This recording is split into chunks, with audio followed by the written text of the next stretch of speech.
Prelude to Pacifica, 1947. A meeting is held in Reykjavik to coordinate the efforts of humanity's most powerful nations in the ongoing struggle against the encroaching outgrowths. The United States, German Reich, French Republic, Soviet Union, Empire of Japan, British Commonwealth, Republic of Brazil, and the Republic of China meet for the first time, signing the Reykjavik Pact. American representatives share the details of the American nuclear program and the clear effect that it had demonstrated. A shared name begins to be adopted amongst attendees for their mutual foe, Sinfaxi, a horse from Nordic mythos that dragged the sun across the sky. May 7th. The headquarters of the Central Defense Command in Sioux City, Iowa, is overrun. All efforts to slow the Missouri tendril are abandoned in order to reinforce the grinding effort to slow the Mississippi tendril and its developing offshoots down the Illinois River. America's heartland, the Great Plains, are sacrificed in order to buy more time for its industrial might in the Steel Belt. As with every fallen state before it, United States President Morgenthau promises that Iowa will be reclaimed, that America will be made whole again. His promise is becoming harder and harder for most Americans to believe.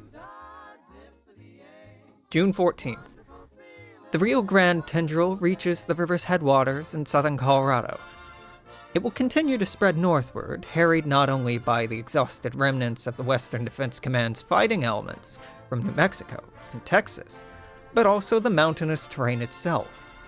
The subarctic and Arctic conditions of the most prominent of these mountains offer a rare and somewhat surreal reprieve. Outgrowths still encroach from the east, and those in the south still inch closer every day, but at a pace much less taxing than in the warmer southern states. Governor Ralph Carr, refugee advocate, leads volunteers in constructing fortifications around the Denver outskirts. July 7th. Despite initially slow progress, outgrowths penetrate into eastern Arizona. Harried by an arid, rocky climate, its growth accelerates in the onset of monsoon season brought by Lake Spring. The tendril pushing west down the Little Colorado River carves a path across northern Arizona's Colorado Plateau. A flying machine is sighted over Phoenix, Arizona, photographed by amateur astronomer and inventor William Rhodes. The printing of the saucer-like object in the Arizona Republic newspaper on July 9th causes panic across the state as more and more Arizonans make their way westward to California or northward to Utah. Governor Osborne is unable to evacuate. September 23rd. Saucer scares sweep across the Pacific states as reports from Arizona spread. While many of these reports are investigated and found to be either mistaken cases or outright fraudulent, others point to a worrying increase in Sinfaxi air presence. Reverse engineering efforts continue at a fever pitch. October 1st. Test pilot Chuck Yeager is the first human pilot to break the sound barrier, flying the experimental Hughes X-1 in collaboration with the Hughes Aircraft Company out of Muroc Army Airfield in Southern California. The air war for America is heating up. November 1st.